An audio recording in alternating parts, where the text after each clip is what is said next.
नमामि धन्वन्तरिमादिदेवम्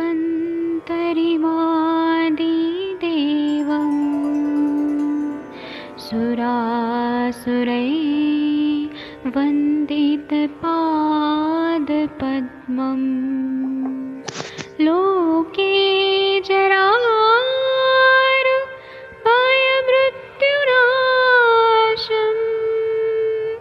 दातारमीशम् विविधौषधीनां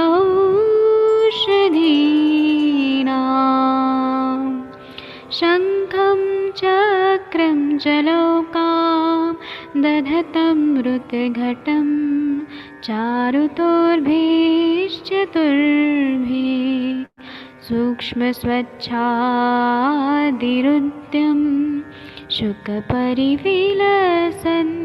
मौलिमं भोजनेत्रम् कालाम्बोदोज्ज्वलाङ्गं कटितटविलसत् चारुपीताम्बराढ्यं वन्दे धन्वन्तरिन्तं निखिलगदमिव प्रौढदावाग्निनीलम्।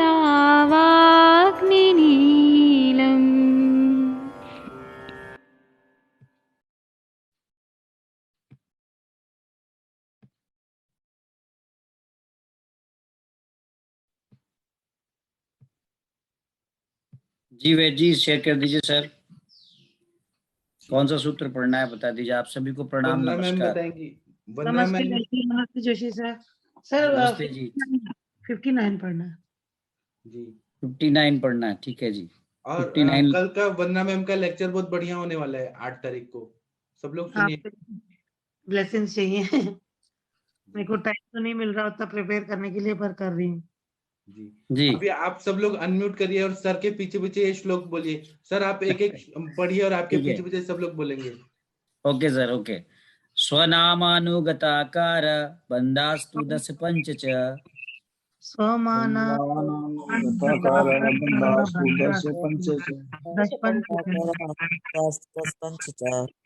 कोशवस्तिकमुत्तोल्यो लीशीनदाना मानुवेलितम्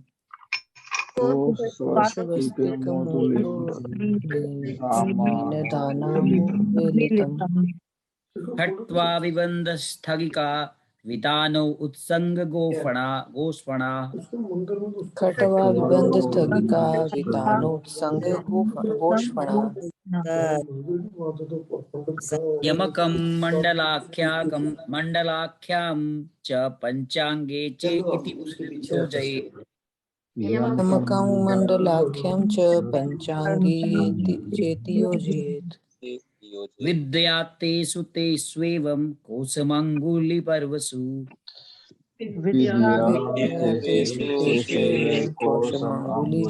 अंगुलीपर्वसु स्वस्तिकं कर्णकक्षादि स्तने सूक्तं च सन्धिषु स्वस्तिकं कर्णकक्षादि स्तने सूक्तं च सन्धिषु मुत्तोलिं मेढग्रीवादौ यूयां चीनमपाङ्गयोः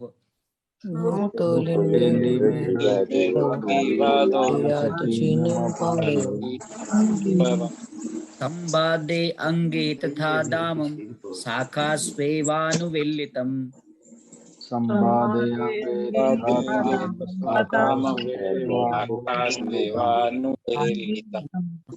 हत्वां गण्डे हनौ शङ्खे विबन्धं पृष्ठकोदरे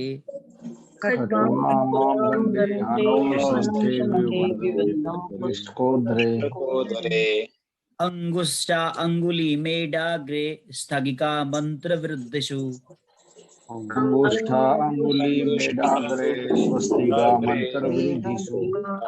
वित्तानं पृथुलाङ्गादौ तथा शिरसि चेरयेत्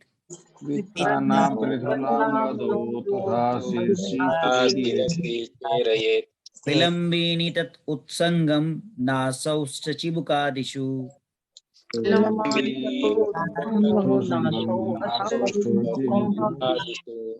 जी वो गोस्फणं संदिशु तथा यमकं यमिके व्रणं व्रणे गोष्णं संदिशु प्रणय वृत्ते अंगे मंडलाख्यं च पंचांगे च ऊर्ध्वजत्रुषु वृतंगे पंचांगी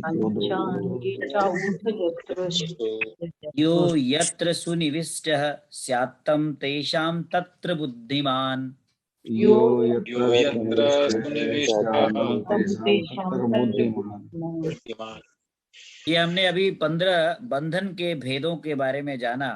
इसमें कोश, स्वस्तिक, मुत्तोली, चीन, दाम, अनुवेलित, खट्वा, विबंध, स्थगिका, वित्तान, उत्संग, गोफणा, यमक, मंडल, पंचांगी, ये अंगुलियों के पोरों को कोस बंध से कान में, कक्षा में, स्तनों के बीच में, स्वस्तिक बंध से ग्रीवा, शिश्न में उत्तोली, मुत्तोली बंध, नेत्र प्रांतों की कुचीन बंध, पीड़ित अंगों की डाम बंध, टांगों, पैरों, बाहों में अनुवेलित बंध, गंडस्थल, हनु और शंख प्रदेश में खटवा बंध, पीठ और उदर को विबंध नामक बंध से, और अंगूठा, अंगुली के बेड़ के अगले भाग तथा अंत्र वृद्धि को स्थगिका बंध, मूर्धा आदि चौड़े अंगों को वित्तान बंध, अंग विशेष को तथा लटकने वाले जो हाथ पैर आदि को उत्संग बंध, नासिका, होठ तथा ठोड़ी की अस्थियों को गोफणा बंध, यमल व्रणों को यमक बंध, गोलाकार अंगों को यमल बंध, ऊर्ध्वजत्रु के अवयवों को पंचांगी बंध से बांधना चाहिए।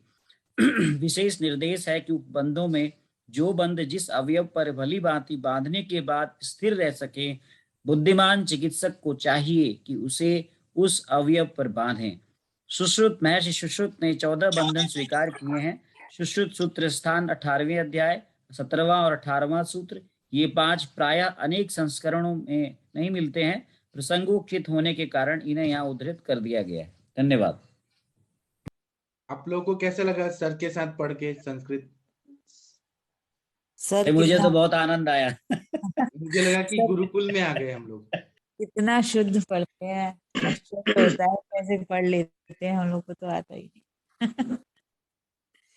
आपको भी आएगा मैडम, ये पढ़ पढ़ के ही तो करत करत अभ्यास की जड़मती हो तो सुजान श्री आवत जावती शिल्पे परत निशान। एक्चुअली ये सूत्रों का फायदा ये होता है, जो मुझे लगता है एक बार अगर आप पढ़ लेते हैं तो सारी आपको उसकी कंटेंट आपको दिमाग में याद हो जाते हैं और अमिट रहते हैं। जी जी सर।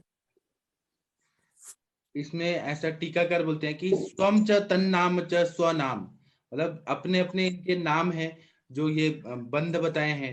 तो जैसे कोश, स्वस्तिक, मुत्तोली, नाम, तो ये अपना अपना नाम है इनका। तेनानुता जहां जहां पे इसको लगाया जाता है उस हिसाब से इसको नाम दिया गया है। कृपया म्यूट रखिए सब लोग, बहुत सारे घर की आवाज सुनाई दे रही है। एक मिनट में म्यूट करता हूँ। हाँ, फिर इन्होंने बोला है कि आकार संस्थान विशेषो येषां ते पंचदश बंधा वक्ष्यमाणा, मतलब आकार के हिसाब से या जो संस्थान में इसको किया जाता है उस हिसाब से 15 टाइप के बंध वक्ष्यमाणा कहा गया है। तू शब्द अवधारणार्थ, जो तू शब्द बोला है संस्कृत में, इसका मतलब है कि वह उसको एक्सेप्ट करना चाहिए। फिर बोल रहे हैं कोशादय पंचांग अंतः, कोश बंध जो रहता है वो कहाँ पे है, तो अंग को बांधने के लिए है। तेषाम बंधना मध्यो यो बंध विशेषो, मतलब ये बंधन जो रहता है ना, वो क्या रहता है कि बंध विशेष बांधने के लिए होता है। यस्मिन देहे देशे सुनिविष्टो भवेत्, मतलब देह देश में अच्छे से वो निवेश करने, मतलब बांधने के लिए इसका प्रयोग किया जाता है। तम बंधम कोशादिकम, मतलब ये बंध जो रहते हैं वो कोश आदि रहते हैं। तत्र तस्मिन देशे योजित, वो क्षेत्रों में वो अवयवों के ऊपर बांधना चाहिए। तत्र कोशो अंगुली परिवसु चर्मादिशु कृतः, जो कोश बंध है वह अंगुलियों के पोरों में बांधा जाता है, चर्म आदि से बांधा दिया जाता है। स्वस्तिकम संधि कुर्च भूस्तनानंतरम कक्षाक्षी कपोल करणेशु, मतलब स्वस्तिक बंध जो रहता है वह संधियों में, कुर्च संधि में, भ्रू में, स्तनों के अंदर में, अंतर पे, कक्षा में, अक्षी में, कपोल में, कान में बांधा जाता है। मुत्तोली ग्रीवा मेढ्रो, मुत्तोली बंध जो रहता है वो शिश्न में या फिर मेढ में बांधना चाहिए, ग्रीवा में और मेढ में। चीनम अपांग्यो, चीन जो बंध है वो नेत्र प्रांतों में। आप लोगों ने सर्जरी की बुक में ये सब देखा है, पढ़ा है। फिर उसी तरह से दाम संबंधांदे अंगे वंक्षणादो। जो ये दाम बंद है तो इसको कहाँ पे बांधना है? 1 मिनट, आप लोग म्यूट रखिए कृपया, बहुत सारा आवाज आ रही है। दाम बंद जो है वो वंक्षण आदि में बांधने के लिए बोला है। अनुवेलितम शाखाशु, शाखा में अनुवेलित बंद बांधना है। खटवा हनुसंधि गंडेशु, हनुसंधि में और गंड में खटवा बंद बांधना है। विबंध मुद्रो रूप पृष्ठेशु, तो विबंध बंद जो है वो उदर में और पीठ में बांधना है। स्थगिका अंगुष्ठा अंगुली मेड्रांत्र मूत्र वृद्धिशु, स्थगिका बंद है वो अंगुष्ठ में, अंगुली में, मेड्र में, अंत्र में, मूत्र वृद्धि में, वहां पे हाइड्रोसिल वगैरह में वहां पे स्थगिका बंद को बांधना है। वित्तानम मूर्धादो पृथुले अंगे, वित्तान बंद को मूर्धा में, फिर पृथु अगर अंग रहा तो वहां पे बांधना है।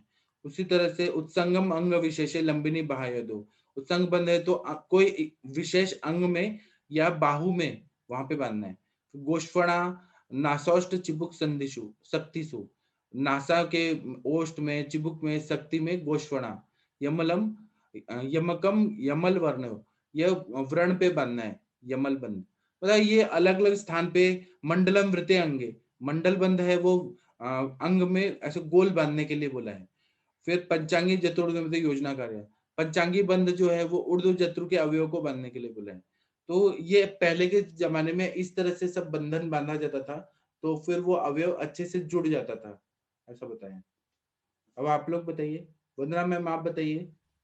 जी वैजी, यहाँ पर सुश्रुत में उन्होंने उसको अंग्रेजी नामों से भी लिख के रखा हुआ है। जैसे कोश बंद उन्होंने शीट बैंडेज बोला है, और स्वास्तिक को उन्होंने क्रॉस में नहीं बोला है, सुश्रुत के टीकाकार ने लिखे हैं। सुश्रुत के टीकाकार। हाँ। फिर अनुकीलित बंद जो है स्पाइरल बैंडेज बताया उन्होंने। फिर स्थगिका बंद जो है स्टम्प बैंडेज। उसके बाद खटिया जो है 4 टेल्ड बैंडेज। चीन बंद आई बैंडेज।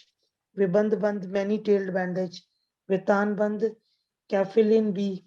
गोफड़ा बंद स्लिंग और टी बैंडेज। और उत्संग जो है आर्म स्लिंग बैंडेज। इस तरह करके उन्होंने कंपेयर किया, और वही जो आपने जितना बताया है ऑलमोस्ट जो अपनी अष्टांग हृदय में है वही है सब इसके अंदर। और अगर डिटेल करना चाहेंगे तो अंजना मैम कर देंगी इसको। अंजना मैम को आज वोटिंग भी करना है। नमस्कार सर, सभी लोगों को शुभ प्रभात। जी सर, अभी देखिए 2 चीजें हम लोगों ने भी पिछली बार भी पढ़ी थी, तो उसमें जो स्टीवन कर भी दिया था, अगर उसको हम लोग देखते थे तो जैसे रिजु वैली तक, तो वहां भी अगर हम जैसे मंजना मैम ने बहुत अच्छे से अभी कोरिलेट किया, तो वहां भी हम लोग ने जैसे इंटरप्टेड सुचरिंग करते हैं, कंटिन्यूस सुचरिंग करते हैं, तो उन्होंने वहां भी हम लोग को पूरी तरह से बता दिया है। और यहाँ पर भी उन्होंने कहाँ पर किस तरह का जो है बांधना चाहिए बहुत ही स्पेसिफाई किया हुआ है कि हमें जनरली बोल दिया है कि यहाँ हमें गाढ़बंद जब हम बांधते हैं, गाढ़बंद स्थान पर दबाव डालते हुए भी रुझा नहीं करता है, मतलब पीड़ा नहीं होना चाहिए। हमने उसको गाढ़बंद बांधा जरूर है, लेकिन वो इतना भी गाढ़ नहीं होना चाहिए कि वो दर्द करने लगे या पीड़ा करने लगे। और शिथिलबंद बांधने पर भी सांस लेने में कोई कठिनाई होती है। जैसे उर पर बंधन जो बांधा है वो शिथिल बांधना है। उर पर जहाँ भी अगर कोई हमें चेस्ट प्रॉब्लम होती है या हमें वहां कहीं चोट लग जाती है, तो वहां पे हमें शिथिल बंधन तो जरूर बांधना है, जिससे कि हमको सांस लेने में कोई दिक्कत नहीं हो सकती है। और अगर हम बहुत ज्यादा, जब हम अस्थि वगैरह की बात बताई थी कि जहाँ पे बहुत ज्यादा अस्थि फ्रैक्चर की बात आ रही थी या फिर कोई क्रूशियल इंजरी की बात आ रही थी, तो वहां उन्होंने गाढ़बंद की बात की है। और स्पेशली इन्होंने बताया इन दोनों के मध्य में गाढ़बंध को स्फिक, कुक्षी, कक्ष, वक्षण, उर तथा सिर में बांधा जाता है। और समबंध को शाखा, चेहरा, कर्ण, कंठ, मेड़, मुष्क, पृष्ठ, पार्व, उदर और उर में बांधा जाता है। और आंखों तथा संधियों में शिथिल बंद बांधते हैं। मतलब उन्होंने जगह जगह का बात बता दी है कि जब भी हम लोग को पेशेंट हमारा आता है, उसको अगर सांस लेने में दिक्कत नहीं होना चाहिए और उसको हम गाढ़बंद बांध भी दें तो उसमें उसको पीड़ा नहीं होना चाहिए। और दूसरी बात ये है कि जिस पर्पस के लिए इसको बांधा है, अगर हमने व्रण पे बांधा है तो वो व्रण में जो हमने कवलिका लगाई है वो कवलिका अपनी जगह से जरा सी भी हिलनी नहीं चाहिए। कवलिका में जो लगी हुई औषधियां है वो व्रण पे अच्छे से कार्यकारी हूँ, इसीलिए उसके उन्होंने जो है वो बताया है। और ये भी बताया है कि व्रण के आयतन विशेष के अनुसार बंध विशेष का निर्देश किया गया है। जैसे कि जिस तरह का उसका व्रण का साइज है और व्रण जिस तरह से व्रण की डेप्थ है, उसके हिसाब से ही उन्होंने ये भी बताया है कि हमें उसका जो है वो हम जो बंधन बांधेंगे या जो हम बंध बांधेंगे वो उसके उस व्रण के आधार पर ही, व्रण के आकार के आधार पर ही हम उसको जो है बांधेंगे। इसके अलावा जैसे उन्होंने दूसरी बातें बताई कि अगर पित्तज व्रण में हम गाढ़ के स्थान पर संबंध बांधेंगे, अगर हमें लग रहा है कि ये व्रण जो है वो पित्तज प्रकृति का है, इसमें बहुत अधिक, जैसे मैडम अभी बात कर रही थी कि हमको बहुत ज्यादा जलन हो गई है, हम गर्म पानी से जल गए, तो वहां तो व्रण बांधना ही नहीं, वहां तो बंधन बांधना ही नहीं है। लेकिन अगर कुछ ऐसे व्रण हमारे पास है जिनको हमें बांधना भी है, लेकिन वहां अगर पित्त के लक्षण ज्यादा मिल रहे हैं तो वहां, और शास्त्रोक्त है कि हमें वहां पे गाढ़ बंध बांधना है, तो भी हमें वहां संबंध बांधना है। पापा अभी तो वाले में लगा दो चार्ज करते करते। और जहाँ शिथिल बंध होगा वहां पे भी हमें शिथिल बंध ही बांधना है, या कभी कभी वहां पे बंध हमें नहीं बांधना है। तो शोणित दुष्ट व्याधि में जहाँ जहाँ ब्लीडिंग हो रही है जैसे, तो ऐसे केसेस में भी ये कहा गया है कि अगर वहां पे कहा कि गाढ़ बंध बांधिए, बहुत डीप बांधिए, लेकिन अगर वो शोणित युक्त है तो फिर वहां पे हमको थोड़ा सा शिथिल बंध ही बांधना चाहिए। तो इस तरह की बहुत छोटी छोटी चीजें उन्होंने बहुत स्पेसिफाई बताई है कि। और दूसरी बात मैं एक बार और बता चुकी थी कि अगर जैसे शरद ऋतु चल रही है, ग्रीष्म ऋतु में चल रही है, तो बंध को 2 बार बांधना चाहिए। और अगर हेमंत ऋतु चल रही है और श्लेष्मिक व्याधि है तो फिर हमको एक ही बार बांधना चाहिए, या अल्टरनेटली ही हमें उसको बांधना चाहिए। अब इस तरह से कई चीजें उन्होंने व्याधि के हिसाब से और लक्षण के हिसाब से ये बताया गया है कि कैसे कैसे बंध को बांधना है। होती है अंदर, हड्डी को ऊपर से पकड़ के रखती है, जोड़ के रखती है धागे। देखो ये मेरा हाथ है ना, ये देखो ये दीवार पे कट रहा है ना।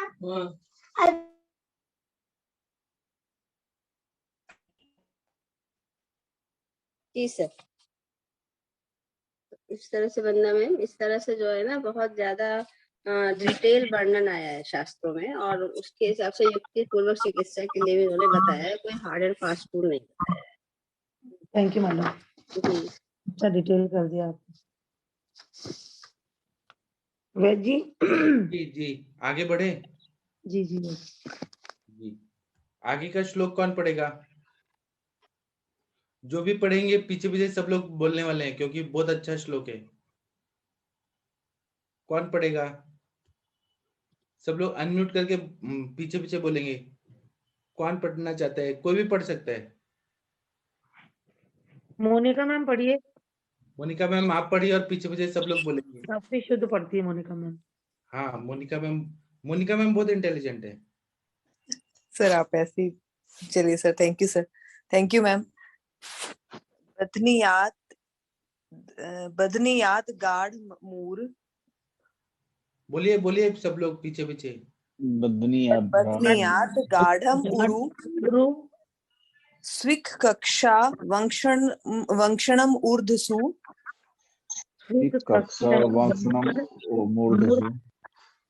शाखा वदन कर्णोरः।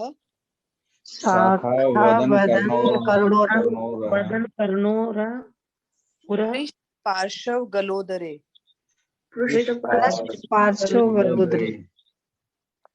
समम मेहनम उष्के।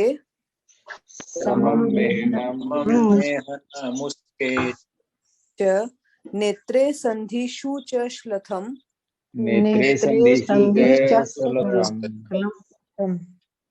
बंधनीयात शिथिल स्थाने।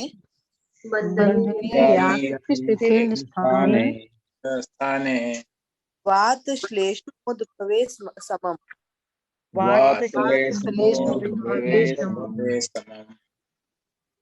गाढ़मेव समस्थाने।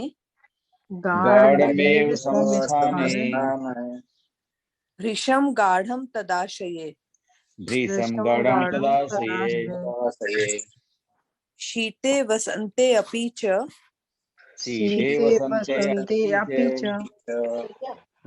तौ मोक्षणीयौ त्रयहास्त्रयात्।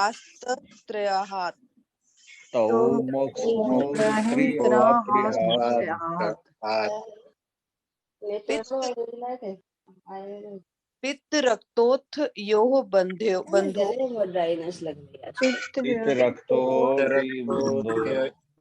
बंधो गाढ़ स्थाने समो मतः गाढ़स्थाने समो मतः समस्थाने क्ष्लथो संस्थाने श्लोको नैव शिथिलास्याश्रये तथा नैव आश्रये तथा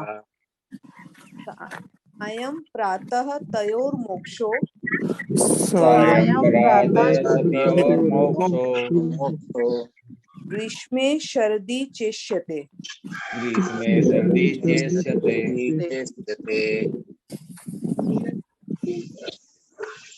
पुनः बंध भेद निर्देश। विधि भेद से बंध बंधन 3 प्रकार के होते हैं। पहला गाढ़, दूसरा सम तथा तीसरा शिथिल। गाढ़ बंध के स्थल उरु दोनों टांगों में, स्फिक कक्षा कांखों में, वंक्षण कूल्हों में तथा सिर। समस्थान के स्थल संबंधन के स्थल शाखाओं, मुख, दोनों कानों, उरस, छाती, पीठ, पसलियों, गला, उदर, मेहन, लिंग तथा अंडकोशों पर। और शिथिल बंधन के स्थल नेत्रों तथा संधियों में उत्पन्न व्रणों पर इन बंधनों को बांधना चाहिए। वात कफज प्रधान व्रणों पर शिथिल बंधन के स्थान पर सम तथा सम बंधन के स्थान पर गाढ़ बंधन तथा गाढ़ बंधन के स्थान पर अधिक गाढ़ बंधन बांधना चाहिए। शीतकाल में तथा बसंत ऋतु में 3-3 दिन में वे वात कफज व्रण बंधन खोलने चाहिए। पित्त रक्त प्रधान व्रणों में पर गाढ़ बंधन बांधने योग्य स्थान पर संबंधन बांधना चाहिए। संबंधन के स्थान पर शिथिल बंधन तथा शिथिल बंधन के स्थान पर बंधन लगाना ही नहीं चाहिए। केवल उसे मक्खी धूल आदि से बचाना चाहिए।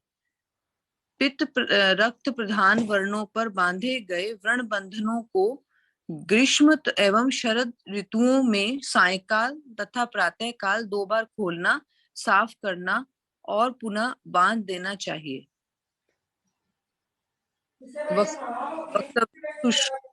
भागवत ने व्रण बंधन के कालों में 5 ऋतुओं का नामतः इस प्रकार उल्लेख किया है: शीत ऋतु, हेमंत, शिशिर, बसंत, ग्रीष्म तथा शरद। किंतु वर्षा ऋतु को छोड़ दिया है, ऐसा पाठक वर्ग कह सकता है। उसका समाधान इस प्रकार है: वर्षा ऋतु में जब पानी नहीं बरसता तो वह ग्रीष्म के अनुरूप होती है तथा जब पानी बरसता है वह शीत होती है। इसी दृष्टि से चिकित्सक इस ऋतु में बंधन खोलने एवं बांधने का निर्णय ले। ध्यान रहे, बंधन खोलने के साथ ही विकेशिका व्रण के भीतर रखी गई बत्ती तथा कवलिका को भी बदल दे। इस विषय में सुश्रुत के उपदेशों पर भी दृष्टिपात कर ले। सुश्रुत सूत्र स्थान 18/22 से 26 तक शास्त्रीय निर्देशों को न मानने से होने वाले दुष्परिणामों के लिए देखें। सुश्रुत सूत्र स्थान चैप्टर 18 श्लोक 27।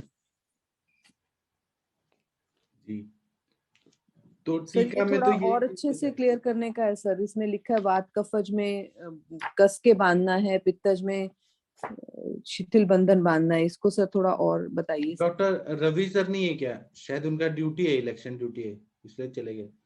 ठीक है, तो इसमें कैसे बता रहे हैं कि टीकाकार बोल रहे हैं कि उरुस स्विगादिशु देशे गाढ़म बंधनम बदनियात, मतलब उरु प्रदेश में, मतलब दोनों टांगों में, थाइज रीजन में या स्विक में जो पेल्विक रीजन है, कक्षा में, एक्सिला में, वंक्षण में और सिर में गाढ़ बंधन बांधना है, ऐसे इन्होंने बोला है। मतलब टाइट उसको बांधना है, ड्रेसिंग करना है टाइट। सम बंधन कहाँ बोला है?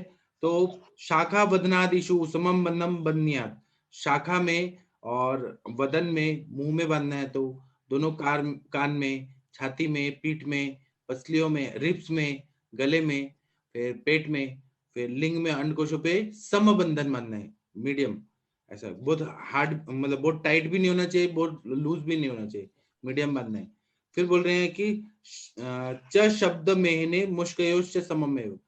च शब्द से मेहन बताया, मेढ्र बताया मतलब पेनिस बताया, और मुष्कयो मतलब जो टेस्टिकल्स है उसको वहां पे अगर बांधना है तो मीडियम बांधना है, हमें बहुत टाइट भी नहीं बहुत लूज भी नहीं बांधना है।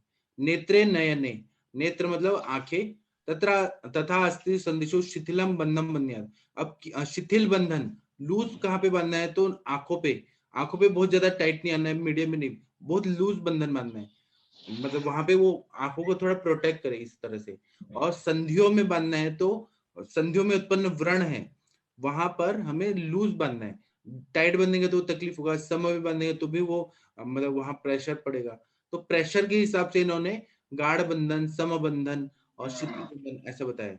अब इन्होंने आगे क्या बताया कि शिथिल स्थाने शिथिलो बंध उपदिष्ट तत्र स्थानो यो व्रणो वात श्लेष्मो तो समम कृत अवग्नियात्।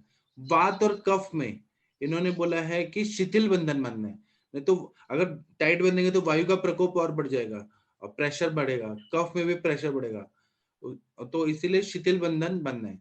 और समबंधन के स्थान पे गाढ़ बंधन, और गाढ़ बंधन के स्थान पर अधिक गाढ़ बंधन बांधना चाहिए।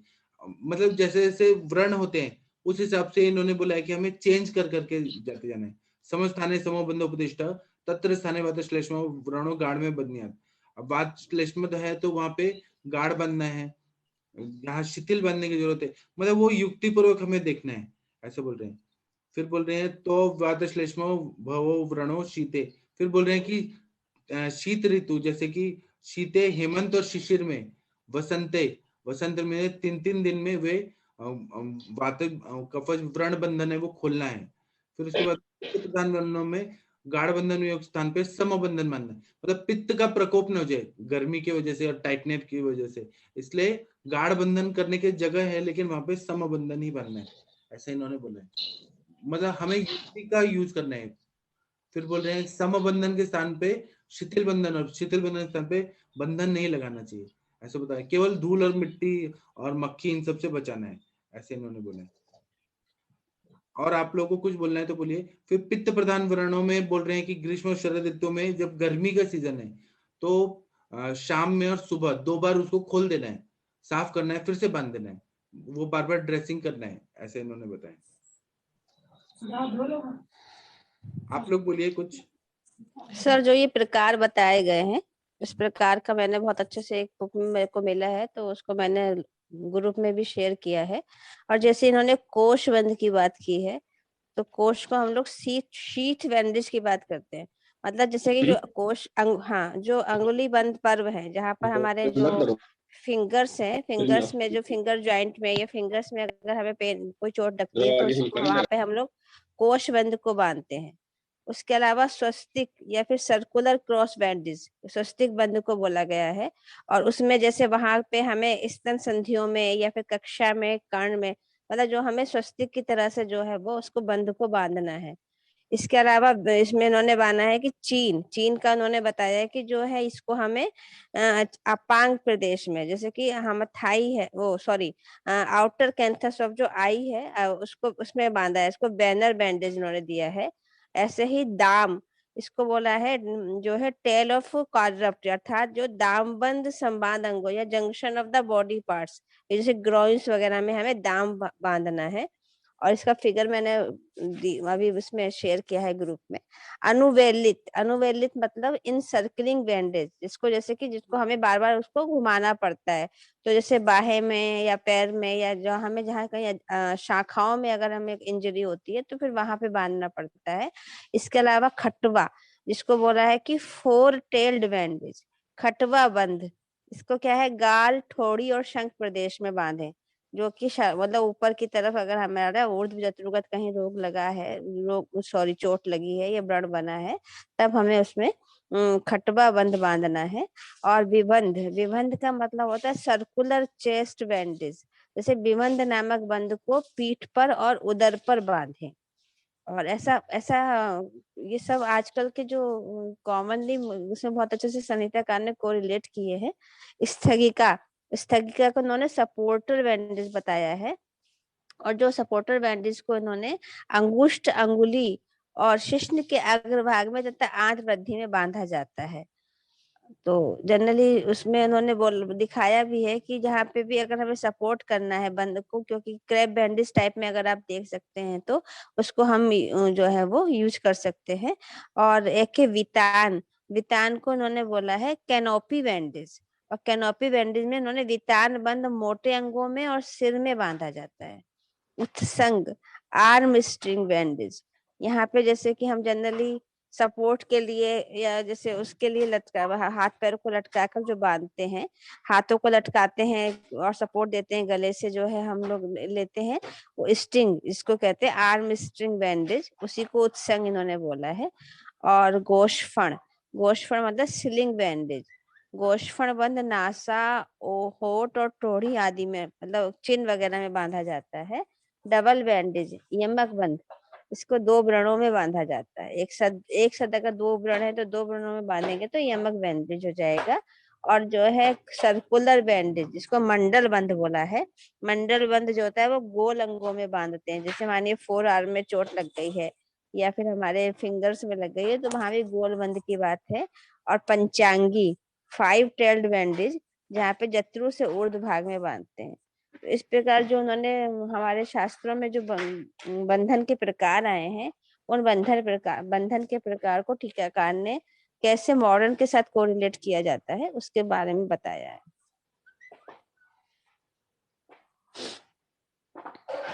जी वंदना सर। मैम आप कुछ बताएंगी? वंदना मैम, वंदना मैम कुछ सोच रही हैं? नहीं सोच नहीं रही हूँ वैद जी, मैडम बहुत अच्छे से बता चुकी पूरा। और सुश्रुत में उन्होंने स्थान अनुसार, दोषानुसार, काल अनुसार इस तरीके से सारा बताया, वो भी मैडम ने और आपने और हम सब ने डिटेल कर लिया काफी। तो बहुत अच्छे से फिगर्स भी मैडम ने बड़ी अच्छी भेज दी हैं।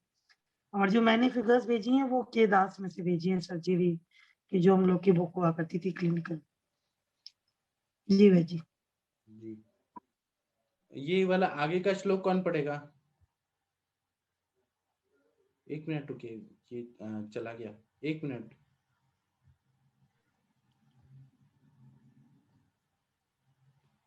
ये मेरा गलती से ये हो गया, क्लिक हो गया। आगे का श्लोक पढ़ना है तो मैं 1 मिनट ला रहा हूँ। कौन पढ़ेगा? आपके पीछे जो भी पढ़ेंगे, आपके पीछे कोई श्लोक पढ़ेगा। कौन पढ़ना चाहता है? जो भी पढ़ना चाहते हैं अनम्यूट करके पढ़िए, आपके पीछे पीछे सब लोग श्लोक बोलेंगे। वंदना मैम आप पढ़ेंगी, आपके पीछे पीछे सब लोग बोलेंगे। बड़ी बड़ी संधियां हैं इसके अंदर वैद जी, तो फिर 66 है ना। मैं वही सोच रहा था, इसलिए आप आगे नहीं बोल रही हैं। हाँ इसीलिए तो इतना कॉन्फिडेंस नहीं है ना वैद जी, जी। हम तो सीख रहे हैं। हाँ, पवन जी या वर्षा कौशिक में। पवन जी बहुत बढ़िया गा गा के पढ़ते हैं, पवन जी हाँ, पढ़िए। पवन जी बहुत बढ़िया हैं जी। पवन जी से सुनते हैं। और पवन जी ने कल वो शांति पाठ भी नहीं किए थे। और 66 सर, ये जो प्रणाम गा सर के सभी। पढ़ते हैं ना तो ऑटोमेटिक संधि विच्छेद होता है, ऐसा मुझे लगता है। हाँ ये 66 सर, प्रणाम हाँ, सभी को। अब दो। आपके पीछे सब लोग बोलेंगे, आप अच्छे से पढ़िए और सबको पढ़ने को बोलिए जी। इतना बड़ा बड़ा सर इसमें कहा, दूसरे के पीछे तो ट्यून लग जाती है। ट्राई तो करिए। पवन जी आप गा के पढ़िए, ऑटोमेटिक हो जाएगा। ठीक है। अब दो 10 मंथ कस्य बद्धोदंश शीतवाताम पीड़ित शीतवातादि पीड़िता दोष्टि भिवेंचर छात्रेण दुष्टि भवेत् तिष्ठेत स्नेहे भेषजम् कृच्छेण शुद्धि रूढ़िम वा कृच्छेन याति रूढ़ो विवरणताम्। वर्ण बंधन आवश्यक। वर्ण के ऊपर बंधन न बांधने से दंश, बड़े मच्छर एवं छोटे मच्छर उस स्थान पर बैठकर काटते हैं, ठंडी लगती है, हवा का उस पर प्रभाव पड़ता है आदि शब्द से धूल, मिट्टी, मक्खी, तिनका का ग्रहण कर लेना चाहिए। इन सब के संपर्क से वर्ण दूषित हो जाता है और उस पर लगाया गया घी, औषध यानी कि लेप और मलम आदि भी स्थिर नहीं रह पाते। वर्ण का अत्यंत कष्ट से शोधन तथा रोपण हो पाता है और वर्ण स्थान का वर्ण सदा के लिए विकृत हो जाता है। जी, इसमें टीकाकार ऐसे बोलते हैं, अबद्धो व्रणो दंशादि भी पीड़ितो व्यथित। मतलब अबद्ध व्रण, अगर व्रण है उसमें ड्रेसिंग नहीं किया हमने, बंधन नहीं माना बांधा, तो क्या होता है कि ये बोल रहे हैं कि रजो धूमादि व्यथित, मतलब वहां मिट्टी लग सकता है, धूल उड़ सकता है, मक्खी लग सकती है, तिनका लग सकता है, बड़े मच्छर छोटे मच्छर वो काटते हैं, वहां पे मक्खियां बैठ जाती है, ठंडी लगती है, हवा का प्रभाव पड़ता है। अत्र च व्रणे बंद मंत्र में व्रणग्न स्नेह उपयोजितो भीषम च उपयोजितम चिरम न तिष्ठेत। मतलब पहले के जमाने में घी लगाते थे या मेडिसिन लगाते थे, तो व्रण दूषित हो जाते हैं धूल मिट्टी से, तो वह स्थिर नहीं रह पाता, इधर उधर वो हट जाते। इसलिए ना ड्रेसिंग करना कितना महत्वपूर्ण है, बंधन बांधना कितना जरूरी है। फिर बोल रहे हैं कि बंधम न विना सम्यक उपचर्यमाणो अपि व्रणम कष्टेन शुद्धिम याति। अगर हमने ड्रेसिंग नहीं किया, बंधन नहीं बांधा, तो वो ना बहुत व्रण जो है वो बहुत कष्ट से शुद्धि को आ जाता है, मतलब उसका शोधन और रोपण है बहुत मुश्किल से हो पाता है। रूढ़ी च कृच्छेन याति, रूढ़ी का मतलब है कि बहुत तकलीफ से वो ये होता है, शोधन होता है और रोपण हो पाता है, हीलिंग नहीं हो पाता उसमें। रूढ़ोपि सन विवर्णताम याति न शरीर वर्णताम, मतलब उसमें कलर भी चेंज हो जाता है और वो नॉर्मल कलर नहीं आ पाता है। फिर बोल रहे हैं इत्य बंधन दोषा, ये बंधन के दोष बताए हैं कि अगर अच्छे से बंधन नहीं बांधा तो ये सारी चीजें हो सकती है। इति अबंधन दोषा, मतलब अबंधन का इतने सारे दोष होते हैं। संग्रह हेतु, संग्रह में ऐसा बताया है कि स्नेह चात्र चिरम तिष्ठति, स्नेह और औषधि वगैरह नहीं लगाए तो बंधन न बांधने से ये सारे प्रॉब्लम हो सकते हैं। विषम चिरात शुष्यति, मेडिसिन भी जल्दी सूख जाता है, तो इसीलिए बंधन बांधना बहुत जरूरी है। अबंधन के इतने सारे दोष हो जाते हैं। अब आप लोग कुछ बताइए। जी, बंधन बांधना भी जरूरी है और सम मतलब जहां पर जैसा बांधना है वैसे ही बंधे, अगर नहीं ऐसा होता तो भी जो औषध है वो वहां से हट सकती है। और अगर जैसे जहां पर हार्ड बांधना और वहां पर लूज बांधी तो शोफ और वेदना भी बढ़ सकती है। और कभी कभी जो औषध हमने लगाई और बैंडेजिंग प्रॉपर नहीं है तो औषध गिर भी सकती है और वुंड जो है कभी एक्सपोज हो सकता है। और ये तो यही है कि जो है वो जो इन्फेक्शंस हैं या एक्सपोजर से पत्थर के कण हैं, धूल है और ज्यादा धूप है या मतलब हवा है, ये सब लगने से जैसा आपने अभी उसमें से भी बताया है कि जो है वो दूषित हो जाता है और फिर हीलिंग जो है वो हैम्पर हो जाती है और इन्फेक्टेड होने से फिर वो उपद्रव से भर जाता है। इसलिए जो है वो जो व्रण बंधन है वो एक तो ठीक से बंधना चाहिए, साथ में जहां जैसे बंधन की आवश्यकता है वैसा बंधना चाहिए। और क्यों हमको वो बंधन कवर, मतलब क्यों हमको वो कवर करना चाहिए वुंड, और कब कवर करना चाहिए, किस ऋतु में, कितना अच्छे से एलाबोरेट किया आपने, बहुत बढ़िया बताया बहन जी। आगे का श्लोक कौन पढ़ेगा? और आपके पीछे जो भी पढ़ेंगे, आपके पीछे पीछे भी सब लोग श्लोक पढ़ेंगे। बहुत अच्छे अच्छे बड़े बड़े श्लोक आ रहे हैं, बहुत मजा आ रहा है। कौन पढ़ना चाहता है? सबसे इंटेलिजेंट कौन है? सर मैं पढ़ हाँ, अब पता चल गया आप सबसे इंटेलिजेंट है। नहीं हूँ सर, लेकिन कोशिश करने में क्या है। प्रणाम सर। बद्धस्तु चूर्णितो भग्नो विश्लिष्टः पाटितो अपि वा छिन्न स्नायु शिरो अप्याशु सुखम संरोहति व्रणः उत्थान शयन आद्यासु सर्वेहासु च पीडेत पीड्यन्ते उद्वृत्तौष्ठः समुत्सन्नो विषमः कठिनो अतिरुक् विस्मय कठिनो अतिरुक् समो मृदुरुक् मृदुर्रुक् समो मृदुरुक् समो मृदुरुक् तमो मृदुरुक् रुक् शीघ्रं व्रणः शीघ्रं वर्णः शुध्यति रोहति शुध्यति रोहति शुद्ध रोहति। आवाज नहीं। व्रण बंधन से लाभ। व्रण के ऊपर पट्टी बांधने से चूर्णित व्रण, भग्न व्रण, पाटित व्रण तथा जिसकी स्नायु या सिरा कट गई हो, ऐसा व्रण भी शीघ्र सुखपूर्वक भर जाता है। उठने, सोने, लेटने, चलने फिरने आदि सभी प्रकार के व्यवहारों में व्रण रोगी को कष्ट नहीं होता। जिस व्रण के चारों ओर के किनारे उल्टे हों, समुत्सन्न अर्थात चारों ओर से ऊपर की ओर को उभरा हुआ, विषम जो स्पर्श में कठोर हो, जिसमें अधिक पीड़ा हो, वह व्रण अपने अशुभ रूप को छोड़कर शीघ्र भीतर से शुद्ध होकर भर जाता है। सुश्रुत के अनुसार समुचित प्रकार के बंधन से व्रण सुरक्षित और व्रण रोगी सुखी रहता है।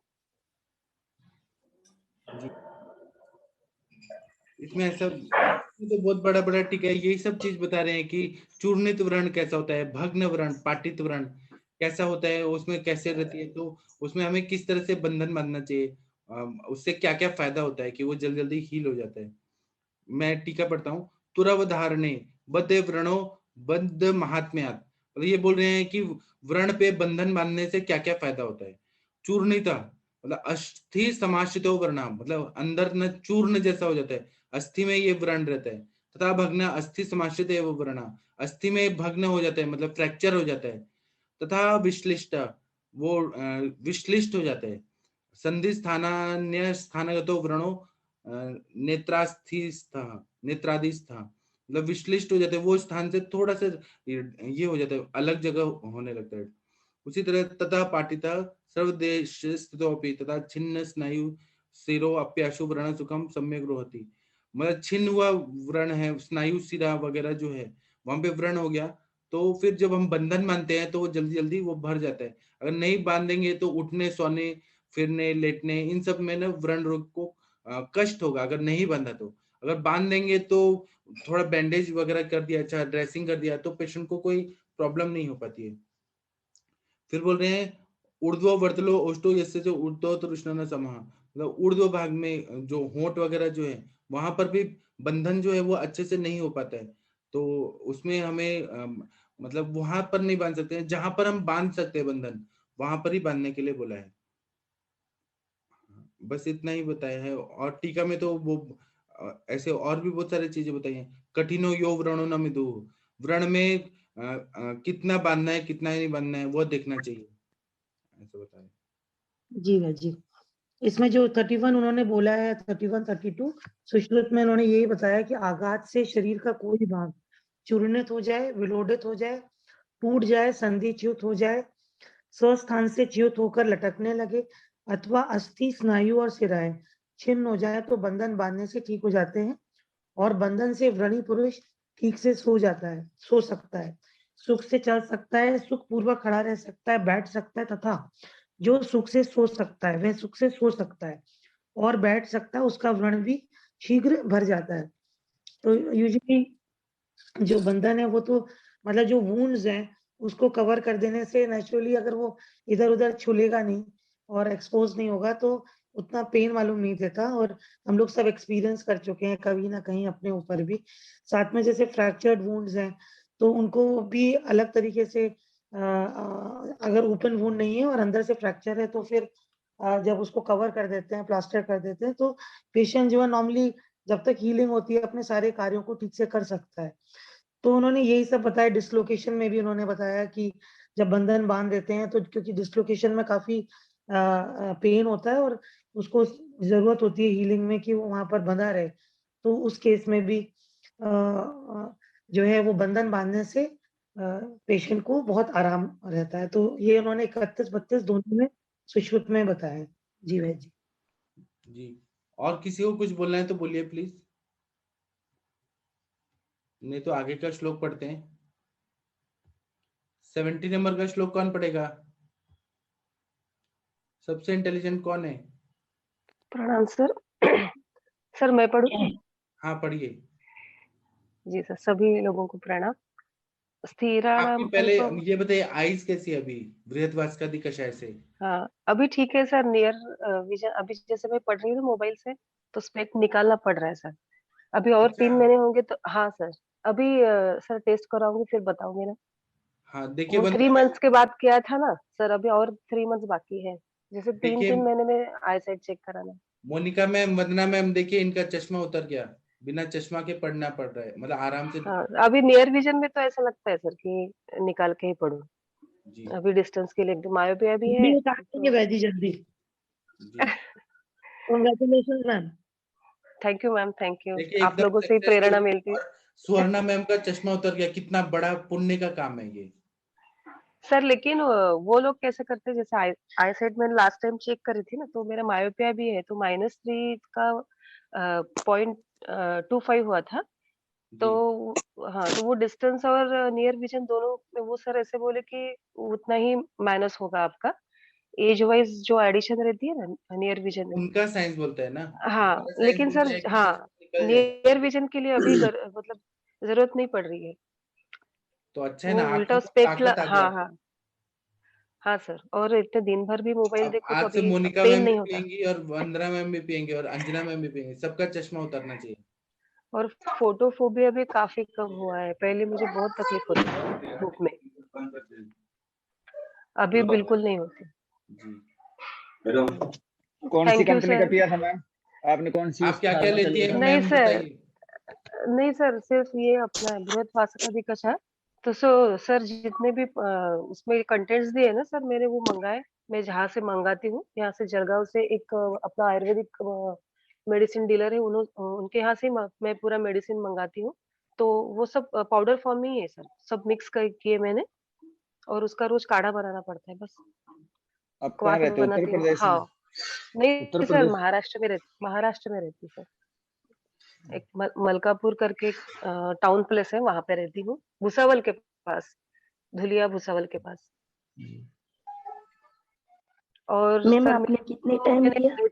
नेत्र तर्पण भी चालू है सर, तो वो अभी बोल रही कि टीवी का जो है वो पढ़ सकती है, जो ब्लॉक बड़े लेटर्स रहते हैं वो पढ़ रही है अभी उसका भी चेक कराना है अभी पूजा मैम सर। ने भी दिया है बहुत सारे लोगों को, अभी पूजा मैम भी बताएंगी रिजल्ट क्वेश्चन में। हाँ सर, मेरा चल रहा है अभी। जी देखिए मेरा तो मैम नवंबर के बाद से ही चल रहा। स्वर्णा मैम और ठीक है। विकास विश्वकर्मा जी, इनका तो चश्मा निकल ही गया, कितना बढ़िया फायदा हुआ। जी जी ठीक है सर। मैम, पढ़िए आप। हाँ हाँ। स्थिराणाम अल्पमांसानां रौक्षात् अनुपरोहताम् रुकिए रुकिए, आपके प्रच्छादनम् पीछे सब औषधम्। लोग बोलेंगे, रुकिए रुकिए, एक बार फिर से पढ़िए और सब लोग अनम्यूट करके मैम के पीछे पीछे बोलिए, इतना अच्छा से पढ़ रही हैं। जी सर। जी स्थिराणाम अल्पमांसानां कीराणाम् अल्पमंस्तानाम् अल्पमासानां रौक्षात् अनुपरोहताम् रक्ष्याद् अनुपरोहताम् अनुपरोहताम् प्रच्छादम् औषधम् प्रक्षाधम औषधम रक्षाद् औषधम् पत्रैः यथा दोषं यथार्थदूच अजीर्ण यथा दोषं दोषं यथार्थदूर्जा तरुणाच्छिद्रैः जीर्णतरुणाच्छिद्रैः समन्तात् सुनिवेशितैः इत्ते धौतैः कर्कशैः धौतैः कर्कशैः क्षीरिभुजाः क्षीरिभुजाः क्षीरिभुजा सॉरी सर क्षीरिभुजा अर्जुन क्षीरिभुजा कदम्बजैः कदम्बजैः। पत्रदान उपक्रम। जो व्रण चिरकाल से चला आ रहा हो, जिन व्रणों की भूमि में मांस बहुत थोड़ा हो तथा जिन व्रणों का रोपण रुक्षता के कारण नहीं हो रहा हो, उनमें लगाए जाने वाले औषध द्रव्य मलहम को पत्रों द्वारा ऊपर से ढक देना चाहिए। ये पत्र वात आदि दोषों तथा ऋतुओं के अनुसार हो। वे पत्र पुराने, पके या सूखे न हो। तरुण कच्चे न हो, वे छिद्र युक्त न हो, चारों ओर भली भांति रखे हो, वे धुले हो, खुरदरे न हो, वे पत्र क्षिति वृक्षों के, भोजपत्र के, अर्जुन तथा कदम्ब वृक्ष के हो। जी सर, थैंक यू सर।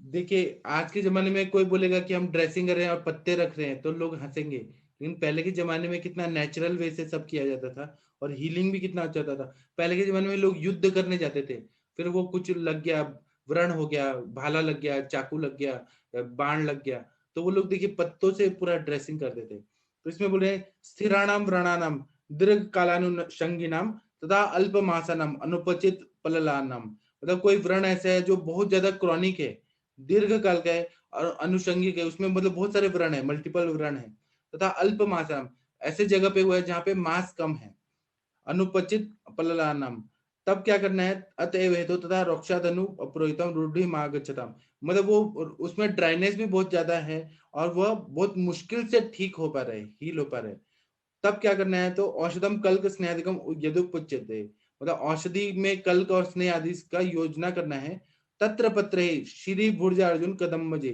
तब वहां पे वो सब करके औषधि वगैरह लगा के और फिर पत्तों से उसको ढक देना चाहिए। अब ये पत्ते जो हैं इसका बहुत ज्यादा महत्व है कि ये दोषों के हिसाब से और सीजन के हिसाब से ये बोला है। तो पत्ते जो भी हम लगा रहे हैं वो कैसे होना चाहिए, तो पुराने पत्ते नहीं होना चाहिए जो बहुत ड्राई हो गए हैं, तरुण बच्चे पत्ते नहीं होने चाहिए जो अच्छे से बने ही नहीं है, उसमें छिद्र नहीं होने चाहिए, वह चारों ओर से वह रखे जाने योग्य होने चाहिए और वह धुले हुए मतलब वॉश होने चाहिए, मिट्टी वगैरह नहीं होने चाहिए, खुरदरे नहीं होना चाहिए, मतलब वो एकदम स्मूथ होना चाहिए। यहाँ फिर बोल रहे हैं कि दोष नतिक्रमण, मतलब दोषों के हिसाब से यूज करना है, यन यथा ऋतुम ऋतु अतिक्रमण तद तद्वद वशाद यथा योगम योग्यम, ऐसा बोल रहे हैं। वातव्रणे शीततो स्निग्धोष नहीं पत्रे ही, मतलब वातवरण में हमें शीतल पत्ते मतलब शीत वीर्यात्मक वनस्पतियों के पत्ते लेना है और स्निग्ध और उष्ण ऐसा उसका गुणधर्म हो ऐसा लेना है। पित्त वरणे घर्म काले शीत स्वभाव, पित्त वर्ण में और अगर धूप का या गर्मी का सीजन है तो शीत स्वभाव वाले पत्तों का यूज करना है। कफ वरणे उष्ण काले रुक्षोष्ण प्राय, कफ वर्ण में उष्ण काल देखना है हमें और रुक्ष और उष्ण ऐसे पत्तों को बांधना है। और प्रावर्षी काले मिश्र दोष, प्रावृत ऋतु रहते हैं तो दो दो दोषों को हमें देख के वहां पे वैसे पत्ते बांधना है। अजीर्णानी अजर्जर रानी, मतलब पुराने और जर्जर हुए पत्तों का यूज नहीं करना है। तरुणानी प्रत्यक रानी, तरुण पत्ते लेना है और बहुत ज्यादा तरुण भी नहीं होना चाहिए, मतलब मीडियम होना चाहिए। फिर अशिष्ट छिद्रानी, मतलब छिद्र नहीं रहना चाहिए उसमें। तैर्ण जीर्ण तरुण छिद्र ही, मतलब ऐसे रहने चाहिए जो भली भांति रखे जा सके और बहुत ज्यादा जीर्ण भी ना हो, बहुत ज्यादा तरुण भी ना हो। तथा समन्तात सर्वदा सृष्टु निवेशित ही, उसको बराबर वहां पे व्रण को ढक के तब रखना है। तथा धोते जलाधर्म निर्मले करते, मतलब पानी से धो के वो सुखा के थोड़ा तब यूज करना है। अकर्कश मतलब अकट नहीं, मतलब वो बहुत ज्यादा हार्ड भी नहीं होना चाहिए, नहीं तो पत्तों से ही व्रण हो जाएगा ज्यादा हार्ड रहेंगे तो। इस तरह से ये लगाने के लिए बोला है और फिर ड्रेसिंग करना है, इसका बहुत ज्यादा महत्व था पहले के जमाने में। वंदना मैम, अंजना मैम, आप लोग कुछ बताइए।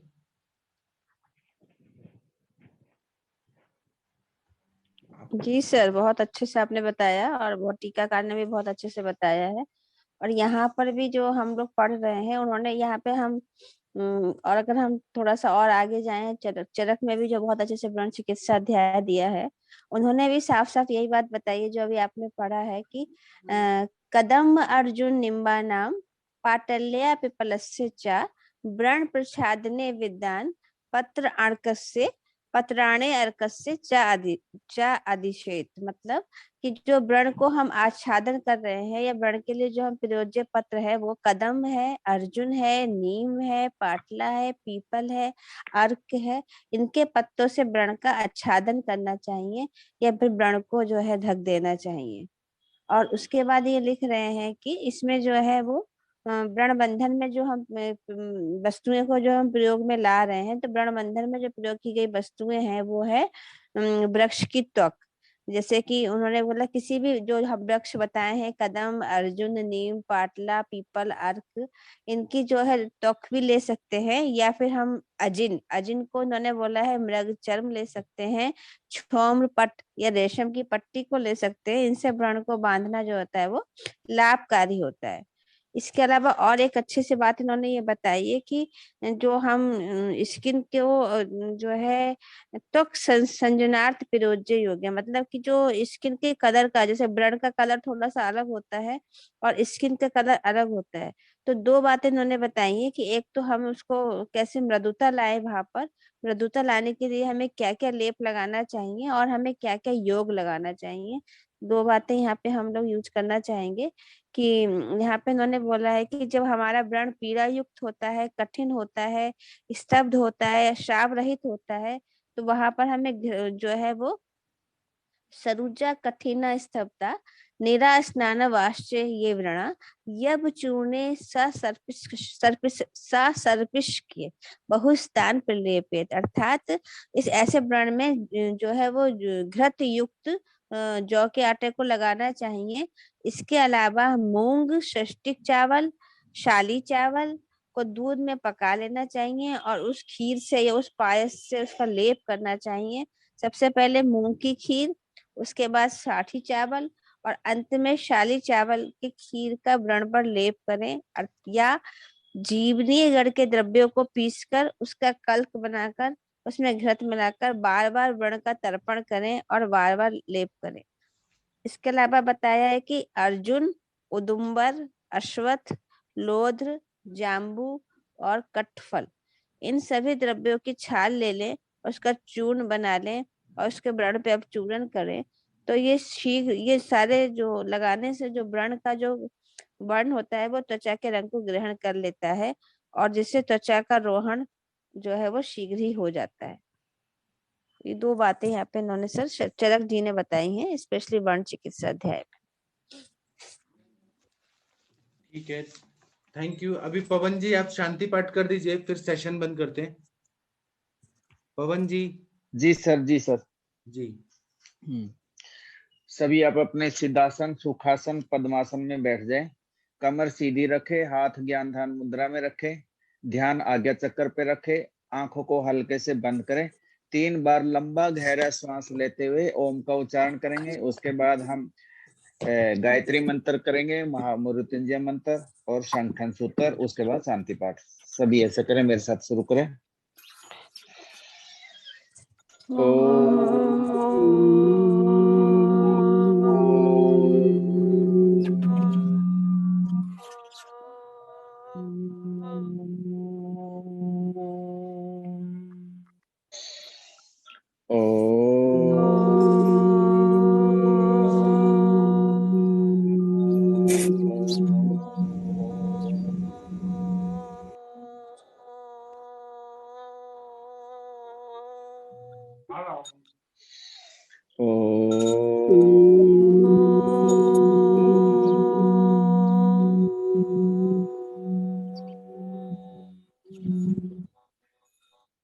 ओम भूर्भुवस्सुः तत्सवितुर्वरेण्यं भर्गो देवस्य धीमहि धियो यो नः प्रचोदयात्।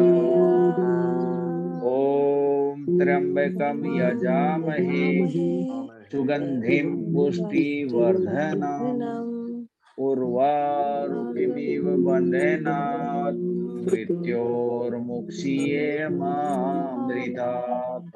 ओम सहना अवतु सहनो भुनक्तु सह वीर्यं करवावहै तेजस्विनामधीतमस्तु मा विद्विषावहै। गुरुर्ब्रह्मा गुरुर्विष्णु गुरुर्देवो महेश्वर गुरु साक्षात् परब्रह्म तस्मै श्री गुरवे नमः।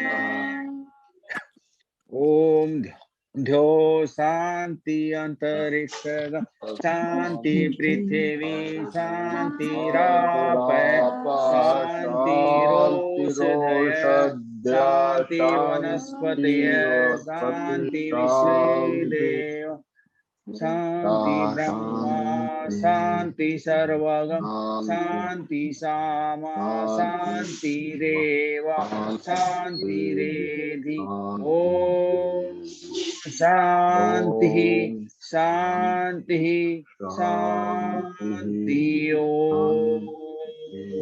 एक बार लंबा ओम का उच्चारण करते हुए ओम।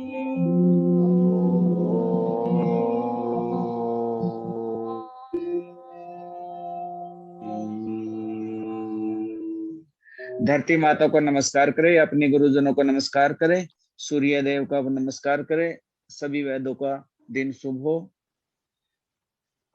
थैंक यू पवन जी, आपका भी हो और सबका हो। थैंक यू वैद जी। तो अभी मैं संभाषा बंद करता हूँ। प्रणाम सभी लोगों को। Thank you. सभी को प्रणाम।